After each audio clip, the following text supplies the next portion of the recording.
एक सरोवर दो मछली, एक दुष्ट एक नेक, एक फंसी माया काटे पुण्य कमावे एक। जी हाँ प्रिय साथियों, आप समझ होंगे मैं बात कर रहा हूँ मीन राशि वालों की।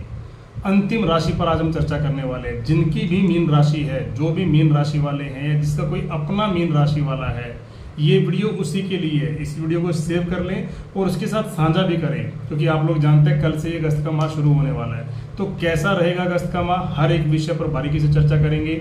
बस आप लोगों को आवश्यकता है तो मेरे साथ अंत तक बने रहने की। सर्वप्रथम तो बहुत ही ज़्यादा हार्दिक अभिनंदन करता हूँ आप लोगों का आपके अपने कार्यक्रम समय संकेत में। आप लोगों के लिए बहुत ही महत्वपूर्ण सूचना है मेरे साथियों, अगर आप लोग भी अपनी कुंडली पर डीप एनालाइज कराना चाहते हैं, स्टिक विश्लेषण कराना चाहते हैं, तो सिर्फ चैनल के डिस्क्रिप्शन में दिए गए नंबरों पर ही संपर्क करें। यदि कोई आपके मैसेज का रिप्लाई कर रहा है, अपना नंबर शेयर कर रहा है या आपके क्वेश्चन का आंसर दे रहा है, तो ध्यान दीजिएगा वो स्पैम भी हो सकता है।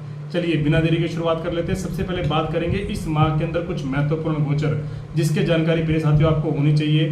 16 अगस्त को सूर्य सिंह राशि में, 25 अगस्त को शुक्र कन्या राशि में, 26 अगस्त को मंगल मिथुन राशि में और 22 अगस्त को आपको मालूम है बुध वक्री भी होने जा रहे हैं।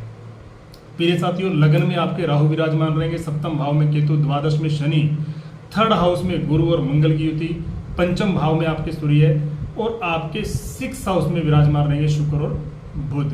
सबसे पहले जानेंगे हम आपके हेल्थ के विषय में, बिकॉज हमेशा कहता हूँ हेल्थ इज वेल्थ। बहुत ज़्यादा जरूरी है आप लोगों के लिए जानना कि कैसा रहेगा आपका स्वास्थ्य। लग्नेश, लगन के स्वामी बनते हैं आपके देवगुरु बृहस्पति, जो कि बैठे हुए पराक्रम भाव में। प्रिय साथियों, अगर लगन का स्वामी या लग्नेश आपका पराक्रम भाव में बैठे तो बुरा क्या है, कोई डर नहीं है, आप पराक्रमी हो जाएंगे, पराक्रम से काम करेंगे। भले ही एफर्ट्स लगाने पड़े, लेकिन बुरा क्या, एफर्ट्स लगा करके भी अगर वहां पर बैठकर गुरु भाग्य भाव को देख रहे हैं तो उसकी वृद्धि करेंगे, मित्र दृष्टि और साथ में मंगल भी देख रहे हैं, कोई डर नहीं। लेकिन यहाँ पर बात हो रही है स्वास्थ्य की, तो मैं इतना ही कहूँगा, सिर्फ आपके लिए सावधान रहना जरूरी है। खान पान पर विशेष तौर पर ध्यान दें, बाहरी खान पान से आप बचें, क्योंकि पराक्रम भाव में बैठकर भाग्य भाव को देखेंगे। लाभ के लिए कोई डर नहीं है। बस हमेशा मैं आप लोगों को बोलता हूँ कि पेट से जुड़ा अगर कोई रोग है, क्योंकि लग्नेश आपके देवगुरु बृहस्पति हैं, अगर पेट से जुड़ा कोई रोग है उसका ध्यान दीजिए, डरने वाली कोई बात नहीं। और अगर पहले से ही कोई आपको रोग चला हुआ आ रहा है तो उस पर आपको विशेष तौर पर ध्यान देने की आवश्यकता है।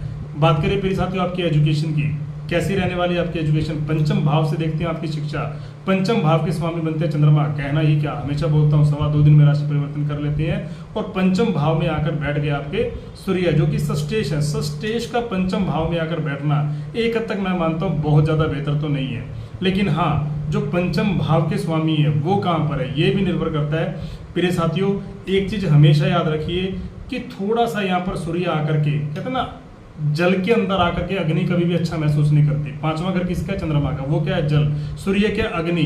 तो यहाँ पर आकर क्या करेंगे, वो इस घर को कहीं ना कहीं थोड़ा सा ऐसे जलाने का काम करेंगे, यानी कि आपका ध्यान थोड़ा भटक सकता है। और ऊपर से राहु भी लग्न में बैठकर पंचम भाव को देख रहे हैं। भ्रम, संशय, ओवर थिंकिंग, यानी किसी भी तरीके से आपको अपनी एजुकेशन से हटाना है, आपके ध्यान को भटकाना है, आपकी एकाग्रता को भंग करना है।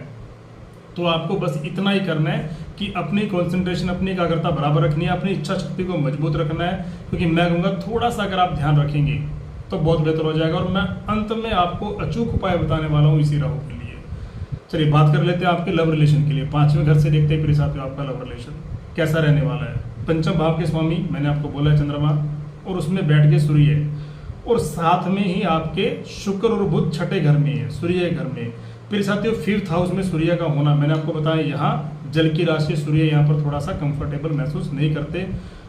और अगर आप थोड़े से भावनाओं में बहने वाले, क्योंकि पंचम भाव में जल राशि है, अगर आप भावनाओं में बहने वाले और पार्टनर के अंदर थोड़ा सा सूर्य आ जाने से एग्रेशन हो, जल्दी हो, चिड़चिड़ापन आ जाए, क्योंकि राहु भी देख रहे हैं, राहु तो अपना काम करेंगे विच्छेद करने का, और पार्टनर आपसे थोड़ा डिस्टेंस क्रिएट करे, दूरी बनाए, या आप इमोशनल हो जाएं, उसको अच्छा ना लगे, आपको उसका गुस्सा अच्छा ना लगे। कहते हैं ना जब दूरी आनी होती है तो कुछ ना कुछ कारण, कुछ ना कुछ एक्सक्यूजेस बनते हैं, या कोई शक, मिसअंडरस्टैंडिंग कुछ भी हो। बस आपको इतना ही करना, आपको मैनेज करना है, आपको शांत ही रहना है। क्योंकि पीसीज मछली, आपका मन वैसे भी थोड़ा सा पल पल भटकता है, तड़पता है, आपको तड़पना नहीं, भटकना नहीं, मैनेज करना है, शांत रहना है। सामने वाला अगर एग्रेशन में है तो आप शांत रहिए। कहते हैं ना कितना भी गुस्सा हो, अगर आपने पेशेंस रख लिया तो जीत आप ही जाएंगे, ऐसा मेरा मानना है मेरे साथियों। बात करें आपकी मैरिड लाइफ की, सप्तम भाव के स्वामी बनते हैं बुध, छठे भाव में बैठ गए, अच्छा नहीं है। पार्टनर के साथ मैं कह सकता हूँ बेवजह मतभेद, वो भी विचारों में, बेवजह की आप दोनों के बीच में एक दीवार सी बनी रहे, पार्टनर की हेल्थ में कोई दिक्कत, क्योंकि जो भी धमाल होता है ना आपकी मैरिज लाइफ में, एक तो सप्तम भाव के स्वामी छठे घर में आ गए, वो ऊपर से लगन में बैठकर राहु देख रहे हैं। अब लोग कहेंगे Ketu is a mindless planet, लेकिन मैं कहता हूं कि कुछ भी राहु या केतु अकेले नहीं करते। जो कुछ भी प्रिय साथी होता है वो इन दोनों की संगति से होता है। तो लगन में बैठकर राहु सप्तम को देख रहे हैं, तो ये करेंगे तो सही आप लोगों के बीच में दूरी पैदा करने का काम। लेकिन 22 अगस्त के बाद जब बुध वक्री हो जाएंगे तब मैं जरूर कह सकता हूं कि बेहतर होगा। और वैसे भी गुरु थर्ड हाउस में बैठकर उनकी जो दृष्टि है सप्तम भाव पर, वो अमृतमयी तो हो सकती है, लेकिन आपकी कुंडली में गुरु कितने डिग्री पर है, किस परिस्थिति में, ये तो आप लोग जानते हो। मैं सिर्फ गोचर की बात कर रहा हूँ। लेकिन अगर आपकी कुंडली में गुरु अच्छी स्थिति में है, अच्छी प्लेसमेंट में, डिग्री में अच्छे हैं, कोई पाप ग्रह से दृष्टि नहीं है, तो लिख लीजिए गुरु की दृष्टि आपके लिए अमृतमयी होने वाली है। राहु भले ही कितना काम करे, लेकिन गुरु आपको बचा लेंगे, आपकी मैरिड लाइफ में ज़्यादा डिस्टेंस बढ़ने नहीं देंगे। बात करें आपके भाग्य की, महत्वपूर्ण विषय, भाग्य के स्वामी मंगल थर्ड हाउस में बैठे हैं। थर्ड हाउस में बैठकर अपनी 7वीं दृष्टि से अपने ही घर को देख रहे हैं, बहुत बढ़िया। और साथ में 8वीं दृष्टि से कर्म भाव को भी देख रहे हैं, और कर्म भाव के स्वामी गुरु के साथ बैठे हैं। लॉजिक ढूंढिए ज्योतिष के अंदर, अगर आपके कर्मेश, अगर आपके भाग्येश पराक्रम भाव में बैठा है तो आप लोगों के लिए इंडिकेशन है पराक्रम कर्म कीजिए और अपना भाग्य लिख डालिए। तो और आपको क्या चाहिए, बस एक ही चीज बोलूंगा, उधार देने से बचना है। किसी को आप अगर उधार दे रहे हैं तो बचिए। हाँ, अगर आपको जरूरत है तो आप बैंक से कर्ज ले सकते हैं। मंगल केंद्र में आ जाएंगे मेरे साथियों 26 अगस्त को, केंद्र त्रिकोण राजयोग बना देंगे। मैं कहूँगा बेहतर नहीं, बहुत बेहतरीन समय होने वाला है। उससे पहले भी कोई डर नहीं है, कोई विशेष कुछ सोचने वाली बात नहीं है। Do whatever you want to do, लेकिन बहुत बड़ा कुछ करना है तो 26 अगस्त के बाद कीजिए, और ज़्यादा अच्छा होगा। बात करें आपके कैरियर की, 10th लॉर्ड गुरु थर्ड हाउस में है, पराक्रम भाव है ये। पराक्रम भाव में बैठकर कर्म भाव का स्वामी सप्तम नवम एकादश भाव को देखेगा तो लाभ ही लाभ मिलेगा। कोई भी सोचने वाली बात है, कोई भी क्वेश्चन नहीं है। कर्म करके लाभ, मैं कहूँगा बहुत अच्छा है, दृष्टि अच्छी है। कर्म प्लस पराक्रम इज इक्वल टू लाभ, तो कोई डर नहीं मेरे साथियों। कर्म करेंगे, पराक्रम करेंगे तो कैरियर में अच्छा बूम कर पाएंगे आप। बात करें आपके बिजनेस की, 7th लॉर्ड बुध 6th में है। 22 अगस्त के बाद जो वो वक्री हो जाएंगे मेरे साथियों, बिजनेस के लिए अच्छा। शनि की 7.5 भी है।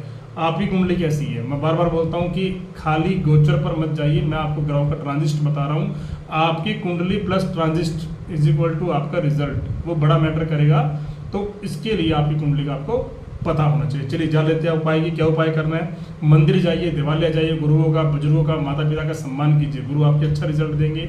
और जिस उपाय की मैं बात कर रहा था मेरे साथियों, विशेष उपाय, अचूक उपाय जो आपको कर लेना है, अभी से शुरू कर लेना है। शिवलिंग पर आपको काले तिल, दूध और जल अलग अलग, पहले काले तिल रखने हैं, उसके बाद दूध का, फिर जल का अभिषेक करना है। चमत्कारिक परिणाम होंगे आपके, बहुत बढ़िया परिणाम होंगे। आप एक बार कर देखिएगा, मुझे मैसेज करके बताइएगा जरूर कैसी लगी जानकारी। लाइक, शेयर और सब्सक्राइब करना बिल्कुल मत भूलिएगा, बने रहिएगा हमारे साथ। जय श्री राम, जय श्री बालाजी।